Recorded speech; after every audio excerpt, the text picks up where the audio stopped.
Good evening and a very happy new year to you all. Today's sporting actions provided plenty of surprises. Leeds United's 14-match unbeaten run comes to an abrupt end at the hands of the league champions Liverpool. And in rugby league, a shock for the First Division leaders as Hull KR win the big local derby.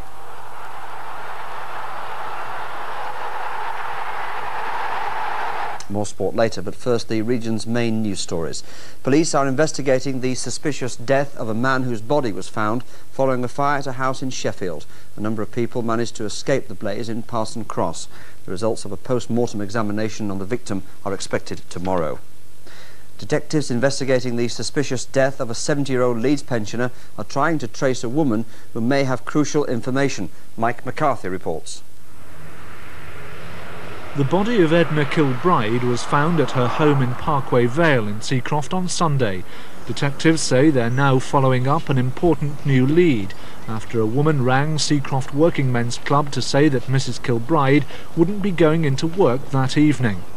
Officers are now appealing for the caller to come forward. They say her information could be crucial to their inquiry. Police are still trying to identify a man who leapt to his death from the Humber Bridge just before midnight last night. The body of the man, who is thought to be in his early 20s, was found on the carriageway of the Clive Sullivan Way. Grimsby police are hunting two men after a teenager was stabbed in the stomach yesterday evening.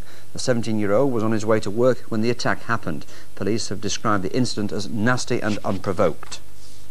Fire has destroyed thousands of pounds worth of costumes at the Grand Theatre in Leeds.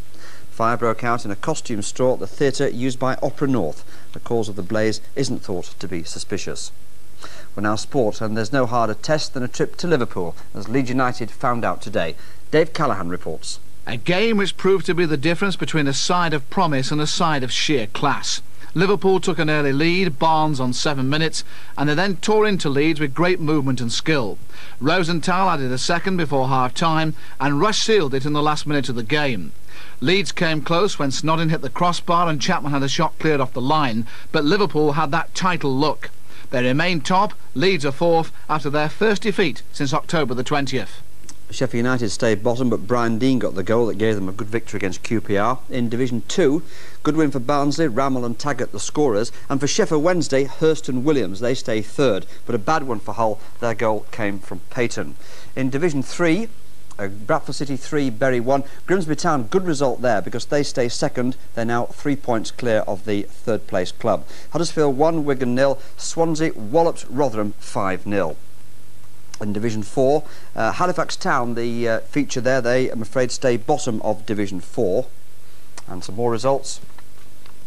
Northampton 0, Doncaster 0. Doncaster Rovers stay top of Division 4. Walsall 0, Scarborough 0, York 0, Blackpool 1.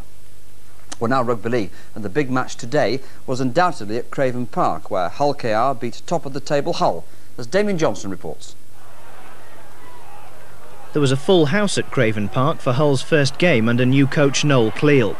Paul Eastwood gave Hull an early lead, pouncing after indecision in the Hull KR defence. But in the second half, the red and whites fought back with the best tries of the game. New Zealander David Watson makes the half break, the support's there, and Paul Lyman storms over to stretch Rovers' lead. With conditions getting worse, Rovers effectively sealed the game shortly afterwards. Substitute Paul Fletcher gets his nice clean kit dirty, but cleans up the points for the Robins. Final score Hull KR 20, Hull 8. The championship is wide open again. Certainly is a tremendous result that by Hull Kingston Rovers. Confirmation there, 20 points to 8 they won today. Castleford had a narrow victory against Bradford Northern, just 9 points there in a difficult game because of the conditions, but Leeds managed to get quite a few tries in their victory over Oldham in the First Division. Leeds 28, Oldham 12. And let's move into Division 2 now, where Batley had a good win. That was played this morning, that one, 12 o'clock kick-off. Batley 12, Dewsbury 6, and in the game between Halifax and Doncaster, again played in difficult conditions, 8 tries were scored in that game by Halifax, and they won it effectively by 40 points to 16. Good win too for Keighley by 10 points to 8, and for Hunslet in the other second division game by 30 points to 18. And that's as far as we go. We'll have a full Look North tomorrow night at 6:30. Enjoy the rest of your new year, won't you? We'll see you tomorrow. Cheerio.